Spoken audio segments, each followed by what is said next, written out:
All right, so for those of you who haven't heard, and I don't know where you've been hiding, although it's a bunch of YouTube videos, right?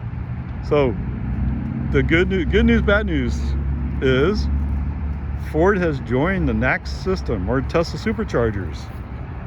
So what that means is, I guess the early adapters have gotten adapters so they can connect to Tesla SuperChargers, or select Tesla SuperChargers. It's basically a combination of, it has to be a version 3 or 4, and it has to have the appropriate updates in the system. Now, I'm standing here in Cedar Park, Texas. So this is my local supercharger, so to speak. It's the closest one that's to my house. So when I'm doing some kind of travel to the east and I need a charge, I'll stop here. All right. So there's a catch here, and you'll see that my car is pulled in the wrong way. Okay, but it's not in a charging spot. So for those of you who drive a F-150 or a Mach-E, normally I would take this space to use 3D. Okay, the suggestion I heard was start from your right, so to speak, where you're parked outside of a space, and just using that spot. I mean, if somebody was coming in to use 3D, they'd be confused to find that the cable's not available. But at least you're not taking 2 spots.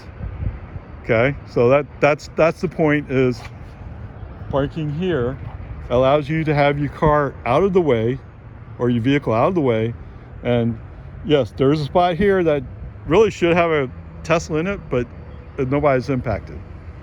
Okay, so there you go. This is 3D. We have 3 superchargers here, 12 posts. I'm saying it right? If I remember right, I am. Okay, so for those of you who use Teslas, look out for this. I mean, try to be patient. I mean, the good news is the people driving these Fords are adding more revenue to the charging system, which helps them build more and more, even better superchargers. And yes, they're paying a premium, if I understand it right. Actually, in one video, the guy said at first going like, wait, because I'm driving a Ford, I got to pay an extra 11 cents per kilowatt? And then he looks up, says, well, actually in EA, I'd have to pay another 11 cents above what I'm paying at Tesla. So Tesla's cheaper than the EA. I'm not sure if that's true in all cases, but that's the message he came back with, which is pretty nice. Okay, so that's the message I'm trying to give to you. If you see a Ford parked like this, be patient with them. They're doing what they have to do to charge their vehicle. Until we have version 4 posts, it's the way it is. And yes, there's a bunch of different ways you can configure these, but to me, this is the most common way. Okay, where you normally, if you're driving Tesla, you back in to use 3D. You back into this space right here. Okay, you will notice that there used to be a bumper here. Oh yes, I got used to hitting the bumper with my tire. That's when I knew to stop. Okay, those bumpers are gone. In some places, they had the poles in between to protect the chargers. Those poles are gone. All right, so try not to hit the charger, please. Okay, is that enough for you guys? All right, so for you Tesla guys, if you're doing it correctly, you normally try to leave at least 1 space between a car so you get maximum charge. So I would suggest, if you see a Ford plugged into 3D, don't use 3C.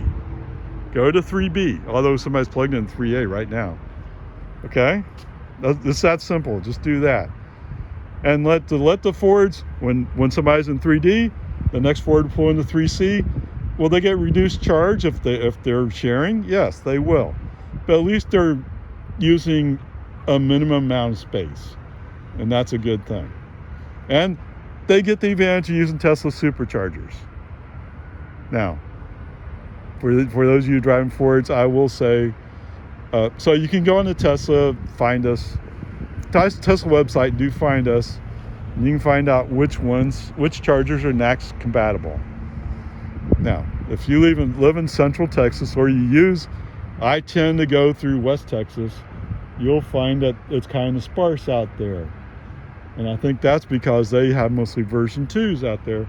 Although I think they were building one out somewhere in Fort Stockton or something. So I don't know, until they get that resolved, you may have to take a different route. It looked like I-20 had a pretty good scattering of NACS chargers. Okay, whatever. Peace and harmony. Let's all try to get along together. And welcome to all you Ford owners. Yeah, Yahoo!